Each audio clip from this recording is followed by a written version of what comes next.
Today, we're going to break down something that I know is deeply, deeply personal for almost everyone watching. Look, you probably clicked on this explainer because you're sitting there right now staring at a screen, feeling this incredibly strange mix of being completely exhausted, yet totally unfulfilled. Your mind is just racing a mile a minute that your body, it feels stuck. You know exactly what I'm talking about, right? That heavy, lingering sense of burnout? Well, you are definitely in the right place. Today, we're not just going to talk about why you feel this way. We're actually going to trace this exact mental state back through history, mythology, and even our absolute favorite pop culture heroes, just to see if we can find a way out of this together. So I really want you to think about this question. Why do you feel so empty? I mean, you have access to more information, more entertainment, and more everyday conveniences than any single generation in human history. Think about it. You can order a hot meal, stream a blockbuster movie, and talk to someone on the complete opposite side of the planet without ever getting out of bed. It's wild. Yet, despite this absolute abundance, there's just this hollow feeling at the end of the day. It's like this quiet, nagging voice whispering that you're somehow wasting your potential.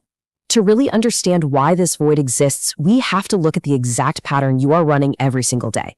And it goes exactly like this. You wake up, instantly you reach for the phone, you scroll. Boom, you get that quick, tiny dopamine hit. A funny video, a like, a quick comment, but then almost immediately you feel a subtle drop in energy. So what do? You look for another distraction, another tab, another app, just one more scroll. You end up riding this totally exhausting roller coaster of cheap thrills and sudden crashes all day long until you finally pass out only to wake up and do it all over again. It is a closed, relentless loop. Okay, let's dive into this, because this is where we really need to completely flip your perspective. You probably sit there beating yourself up thinking, man, I'm just lazy, I have zero willpower, I'm broken. No, actually, scratch that. You are not lazy. You are overstimulated. Your brain is functioning exactly as it evolved to function, but it's trapped in an environment that is literally weaponized against it. You aren't dealing with a lack of drive, you're dealing with a brain that is practically drowning in too much noise, too much input, and way too much fake for a word. So let's look at the actual mechanics of why your focus is entirely broken. It really just boils down to simple biology and economics. Easy pleasure is available literally at your fingertips. Hard work, by its very definition, requires friction, right? It takes time, and frankly, compared to an endless feed of entertainment, it feels really boring. Your brain is the ultimate energy-saving machine.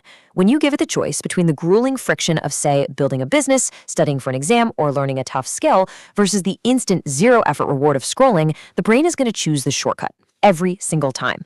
And what are the devastating effects of this constant shortcut taking? Well, your motivation is completely dead. Your focus is so weak you can barely sit through a 10-minute explainer without wanting to check your phone.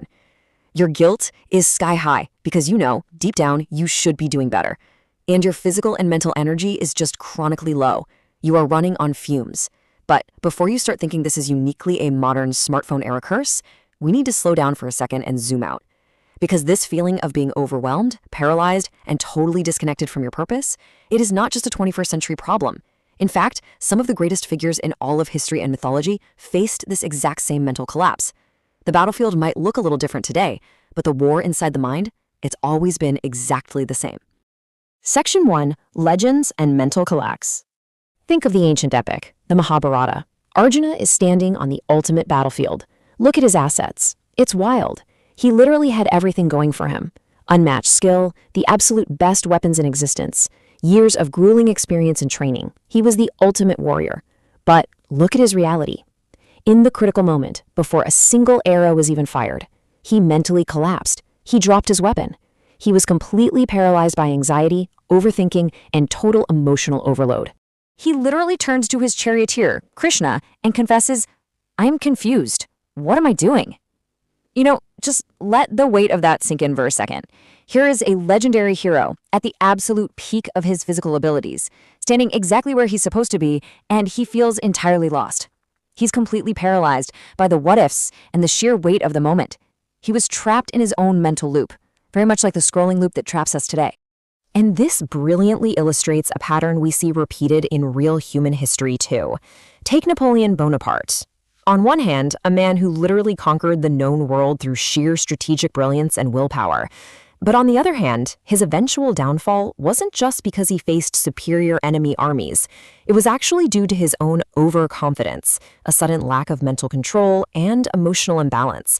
He mastered the external world, sure, but he completely lost mastery over his own mind. Let's just pause right here for a second, because this is absolutely vital. The lesson here is that success, whether that's wealth, status, or, conquering a continent, is not the finish line. Discipline is. Mastering your own mind is the ultimate ongoing requirement. If you can't control your impulses, your focus, and your emotions, any success you do achieve is eventually going to crumble, just like Napoleon's empire. So, how do we actually build this discipline? How do we find that anchor that keeps our mind from just drifting off into the void? Well, to find the answer, we're going to look at modern mythology, the pop culture heroes we all grew up with. Because these stories, they endure for a reason. They show us exactly how purpose literally pulls you out of the darkness. Section 2, Purpose in Pop Culture. Now, what's really interesting here is how this concept of purpose maps out perfectly. We have Spider-Man, who honestly just wanted a normal, easy life, but the sheer weight of responsibility is what pulled him into action. We have Naruto, who started completely alone, totally rejected by society, yet his superpower wasn't some magic spell, it was an unbreakable refusal to quit. And then we have Luffy from One Piece, starting with zero money and zero power, but armed with absolute, unshakable clarity about his ultimate dream. They all started at a massive disadvantage, but their internal compass changed the entire game. We all know the iconic quote, right? With great power comes great responsibility. But I want you to think about what that actually means for your daily life. Your time, your attention, your potential, that is your power. And you have a profound responsibility to not lose it endlessly scrolling through artificial lives on a screen. Taking responsibility is the heaviest thing you can possibly lift, but it's also the only thing that actually builds true mental muscle. You've got this. And then there's the raw, totally unpolished energy of a character like Naruto simply stating, "I will never give up." It's so simple, yet profoundly powerful. He took the very pain of social rejection, literally the exact thing that makes most people hide away in their rooms and seek out cheap dopamine comfort, and he converted it into the absolute highest form of psychological fuel. He weaponized his pain into purpose. And the beauty is, we can do the exact same thing. So, we've seen the trap. We've seen the historical failures and the mythological triumphs. The real question now is, how do you actually apply this to your life right now? How do you break the daily dopamine loop and rewire your brain for focus and discipline? Let's move to the ultimate, timeless action plan. Section 3, the Ultimate Action Plan. So the crucial point is right here. When Arjuna was paralyzed on the battlefield, Krishna didn't give him a sweet little pep talk about his feelings. No, he gave him a direct, actionable command. Do your duty, do not think of the result. This right here is the ultimate antidote to the overstimulated, anxiety-ridden modern mind. We are so obsessed with the result, the likes, the money, the status, the instant gratification, that it completely paralyzes our ability to simply take action. This ancient wisdom from the Gita, Kanmanye Vadikaraste, translates directly to, you have the right to perform your prescribed duty, but you are not entitled to the fruits of action. Essentially, do the work and do not stress over the results. If you genuinely want to break the dopamine loop, you have to learn to fall in love with the friction of the work itself, not just the cheap reward waiting at the end. When you detach from the outcome, the anxiety disappears. The focus returns. You're no longer performing just to get a hit of dopamine. You're performing because it is your purpose. Which brings us to right now. The screen is about to go black. The explainer is over. The dopamine drip of this explainer is stopping. So what will you do the exact moment it ends? Are you going to open another tab, scroll another feed, and step right back into that loop? Or are you going to put the device down, embrace the friction, and finally do the hard work you've been avoiding? The choice and the mastery of your own mind is entirely in your hands. Have you ever woken up, looked at your day, and just felt like you're wading through this thick mental fog? Like a state of complete mental chaos where absolutely nothing makes sense and your motivation is literally at zero? Well, trust me, you are not alone in this. And today, that completely changes. In this explainer, we're going to tackle that exact feeling head on and transform that overwhelming chaos into crystal clear clarity. Okay, let's dive right into this. Here is the highly actionable blueprint we'll be using to reset your life today. First, we'll look at heroes, chaos, and discipline. Second, we'll uncover the overstimulation trap. Third, we'll walk step by step through the 4-step system reset. And finally, we'll arrive at the wake-up moment. Section 1. Heroes, Chaos, and Discipline. If you're sitting there feeling completely mentally lost or just overwhelmed right now, I really want you to understand something absolutely crucial. This feeling, it's not some modern weakness that's unique to you. It's actually a legendary struggle. I mean, to prove this, let's look at one of the greatest ancient texts. Just picture the legendary warrior Arjuna standing right there on the battlefield. The guy had absolutely everything a person could possibly need for success. Unmatched skill, literally the best weapons, and years of hardened experience. But when faced with the ultimate moment of truth, he just collapsed mentally, saying, "I am confused. What am I doing?" It was total mental paralysis. And the brilliant advice he got from Krishna was profoundly simple and totally timeless. Do the work. Focus entirely on the action and just don't worry about the results.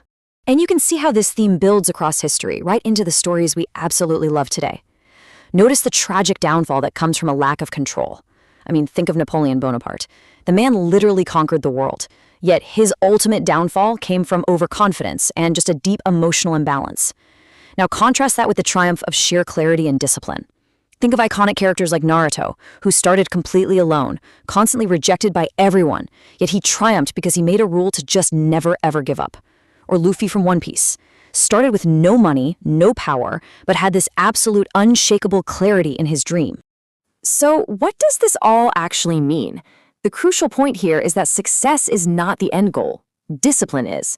The real victory in life isn't about hitting that one final glittering milestone. It's the discipline you maintain along the journey. That discipline is the true constant that keeps you grounded, whether you're a world-conquering general, a legendary warrior, or, just someone trying to build a better life for yourself. Section 2. The Overstimulation Trap. Now, let's pivot sharply away from those epic legends and battlefields and take a really close look at your daily reality. Let's literally step into your bedroom and talk about what happens the exact moment you open your eyes. This timeline maps out the deeply depressing daily doom loop that so many of us are trapped in without even realizing it. Walk through this with me. Step 1, you make up. Step 2, almost automatically, your hand reaches for your phone, kind of like a zombie seeking its morning scroll. Step 3, boom, your brain gets a massive, completely unearned dopamine hit. And because of that unnatural spike, Step 4 hits hard. Your energy completely crashes. Moving to Step 5, since you have zero energy, you just give in to even more meaningless distractions. And finally, Step 6, you go back to sleep. Then you wake up and do the whole thing over again. It's exhausting, right? And it just leaves this lingering feeling of complete emptiness. And here is the harsh, but honestly liberating truth you really need to hear today.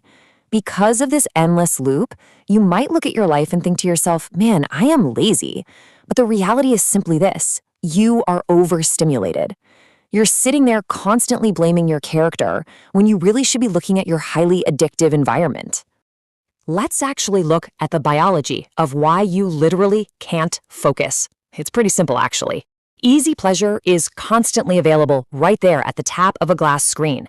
And because your brain gets a massive reward for doing absolutely nothing, hard work naturally feels incredibly boring. Your brain is a machine, right? It's designed to conserve energy, so it's always going to choose the shortcut. And the tragic effect of this? Your motivation just drops dead. Your ability to focus becomes incredibly weak. Your energy stays permanently low, while your internal guilt, well, that stays incredibly high. Section 3. The 4-step system reset. But hey, we are absolutely not going to leave you stuck there. It's time to take back your control, and we're going to do it right now. Here is your high-level roadmap to reset your system. These are the 4 concrete steps you need to break free from this modern overstimulation trap. Step 1 is morning control. Step 2 is deep work. Step 3 is dopamine cleanup. And Step 4 is a complete identity shift. Let's break these down, starting right with Step 1. The first 30 minutes of your day dictate absolutely everything. Here are the unbreakable rules. No phone. None. Do not even look at a screen. Instead, drink a large glass of water. Sit in absolute silence for just a few minutes. Go take a walk outside. Why? Because morning control equals day control. If you command those first 30 minutes, you set an unshakable foundation for the rest of your day. Moving right along to Step 2, deep work. Every single day, you must ruthlessly dedicate 2 hours to pure, unbroken focus. The formula is beautifully simple. 1 task, 0 distractions. You sit down, you put your phone in another room, you shut out all the noise, and you give your brain the respect and the space it desperately needs to do hard, meaningful work. All right, Step 3 is the dopamine cleanup. This is where you aggressively reduce the amount of reels, shorts, and just junk content you consume. And why are we doing this? To intentionally allow yourself to experience boredom. Now, I know that sounds terrifying in today's world, but allowing yourself to be bored is actually the hidden secret to success. Boredom literally triggers a creativity restart. When your brain isn't being spoon-fed cheap entertainment every 3 seconds, it's forced to step up, generate its own ideas, and actually find creative solutions. Finally, step 4 locks this entire system in, and this brilliantly illustrates the subtle but massive difference in your self-talk. The phrase, "I am trying," gives you a built-in excuse to fail. It's just an attempt. But "I am focused," that is not an attempt. That is a definitive, bold declaration of exactly who you are right in this moment. I want you to let that sink in for a second. Identity changes habits faster than motivation ever could. Motivation is just a fleeting feeling, you know? You might have it right after a strong cup of coffee and completely lose it by lunchtime. But your identity, who you fundamentally believe you are at your core, dictates your actions completely. When you shift your identity to someone who is disciplined, the habits, will they naturally just follow? Section 4, the wake-up moment. Which brings us to our final and, honestly, most important segment. Let's slow things down for a second, because I really want you to hear this. You are not lazy. You are not lost in life. You are simply completely overloaded by a world that is constantly screaming for your attention. Every single person alive today goes through this phase of being hopelessly overwhelmed. But the difference between people is actually quite stark. Some people reach this point of overload and just stop. They surrender to it. But others use this exact moment to evolve. You see, we've all been taught a massive lie about happiness. Happiness is not some final destination you just randomly stumble upon one day.